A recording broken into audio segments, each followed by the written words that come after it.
dañoo xool bëgguñ ko woon delloo état du Sénégal loolu nag tey dafa am taxawaay buñ ciy xaar ci régime bi mooy que lépp loo xamante ne patrimoine bâti la ñu leeral Sénégalais yi nañ ko doon yoree parce que y a des courtiers ci biir voilà dafa am ay courtiers yu nekk ci biir affaire boobu di lijjanti ci bâtiment yooyu nuñ koy doxee jox ko diw ak mu dëkk faak finalement dafay dem ba du nekkati bâtiment administratif parce que bâtiment boo xamante ni pour liggéey la administratif la da ngay ñëw liggéey wàcc dem ñibbi mais bu ñu demee mais patrimoine bâti de l'État c'est un tout ça peut être des bâtiments à usage d'habitation. Absolument. Ça peut aussi être des bâtiments administratifs. Absolument.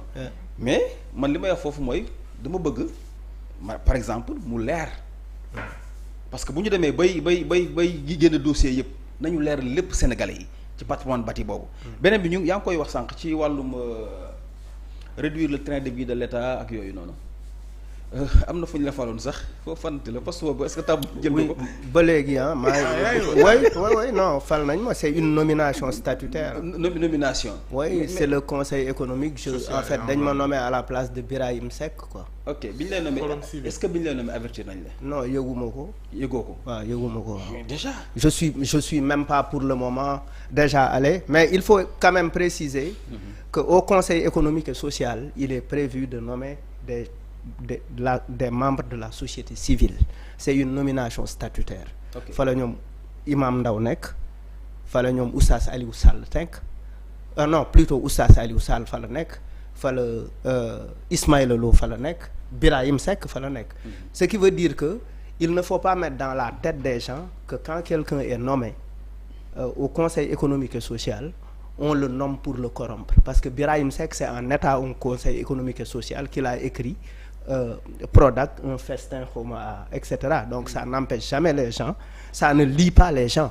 Donc moi personnellement je n'ai pas apprécié le fait que je n'ai pas été informé de la nomination et que j'ai été nommé à presque 4 jours du départ de Macky Sall. L'institution reste là. Je ne suis pas encore bon. Mais c'est ce qui est inadmissible malade. Oui, je suis d'accord. Mu dem ba président de la République war a jóge ci bopp réewum Sénégal mu dese ko ay ñeenti fan mu ne day nommer nit conseil économique et environnemental mais amul benn sens et puis gis nga foo Sénégal faa ñu waxante dëgg institutions yooyu c'est des institutions budgétivores te liñ koy utiliser souvent passal mooy caser la clientèle politique loolu lañ ko loolu la te loolu dañu bëgg tey pour réduire le train de vie de l'État que ça soit conseil économique environnemental conseil CSS yooyu yëpp état da ko war a jëlee ko fi parce que aussi amul benn sens y a des questions yi ñu bëgg régler yëpp assemblée nationale mën na ko régler kon je pense tey bu ñu bëggee réduire le train de vie de l'État déjà ci cadre ministres yi dañu war a xool le nombre de ministres gis naa ñu def jonction des ministères te loolu am na solo boole ñaari ministère ñu mën ci liggéey. Pas parfaitement boole ay ministères ce n'est pas parfaitement partout bien. Ah oui, lu tax nga oui, loolu. le ministère de la culture c'est un ministère super important. On ne peut pas aujourd'hui à l'orée des industries culturelles et créatives rattacher le ministère de la culture et du sport. Et pour ce que le Sénégal représente d'un point de vue culturel par rapport à Senghor, par rapport à tout ce qu'il y a comme patrimoine culturel, pour man oui il y a pour man rationaliser boole yenn yi c'est super bien mais pas tout. Pourquoi nga bëgg culture ñu détaché. Non parce que la culture parce que dañu toll ci jamono boo xamante ne dañu nekk ci politique d'emploi des jeunes. loo xam ne am na loo xamante ne état mën na ko mais am na loo xamante ne état mënu ko te ci wàllu auto-emploi li culture di générer aujourd'hui aux États-Unis li fa culture di dugal ci xaalis leneen dugalu ko fa donc il est important ñu xam ni que nous avons énormément de jeunes qui n'ont pas pu réussir à l'école qui n'ont pas yoo xamante ne finalement c'est à partir d'un ordinateur qu'ils gagnent leur vie en composant une petite musique etc. Ou bien en faisant du graphisme ou bien en faisant tel. Pour man jonction boobu ça veut pas dire que duñu jël aussi en en compte compte, ministère de la culture. voilà, Oui, parce que loolu aussi. mais voilà, c'est réduire on peut pas tout le temps oui tey c'est réduire c'est réduire xam nga c'est pas réduire la culture xam nga à bas niveau non mais jonction des ministères boobu ça veut pas dire que aussi duñu jël en charge les problèmes de la culture. comme ni mu waree. oui non ça tu peux le dire comme ça en étant de l'extérieur. Moi je suis de la culture. D'accord. Je travaille dans la culture. Je fais de la musique depuis plus de 25 ans. Okay. Je suis dans des projets culturels. Je comprends li ñuy daj ci culture. Donc et je connais ce que le secteur là li secteur bi mën a indil état bi ci wàllu emploi. C'est-à-dire ça peut aider énormément l'état à gérer une partie du manque d'emploi des jeunes. Loolu lu am solo la. Je ne le dis pas parce que je suis un acteur culturel. Xam nga Sénégal dafa nekk dëkk boo xamante ne d'un point de vue culturel dafa stratégique. Et puis aussi dañu am un potentiel dans le domaine boo xoolee aujourd'hui les séries que tu as boo xoolee aujourd'hui même par rapport à notre histoire on peine à archiver notre propre histoire etc. Pour man la culture dafa nekk loo xamante ne dafa essentiel et je pense que l'État est en train de prendre note. Je ne dis pas par rapport ak li may wax nii quoi. L'État a bien compris que effectivement parce que des fois tu peux dans le vif nii way jël ay décisions etc.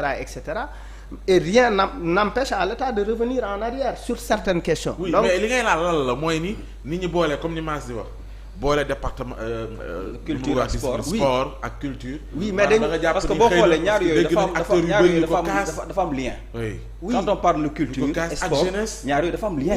non en voilà. fait tu ne peux parce que on ne peut pas boo jëlee làmb aussi dafa am benn façade culturelle bu mu am. culturel effectivement ak yeneen yu mu am. léegi tey jii est-ce que Malal boole sport ak culture ah ça veut pas dire que rek ne du ñu régler problème culture parce que. est-ce que aussi culture dafa am solo. ndax ça avait réglé le problème du secteur.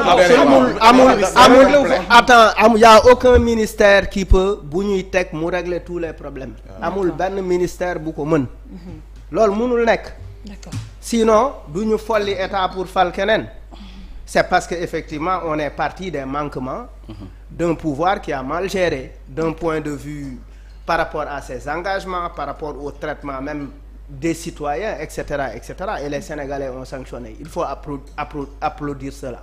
On a eu un parti qui a pu convaincre les Sénégalais par rapport ak incohérence yi nga xamante ne parti bi fi nekkoon ni mu doon doxale baaxul.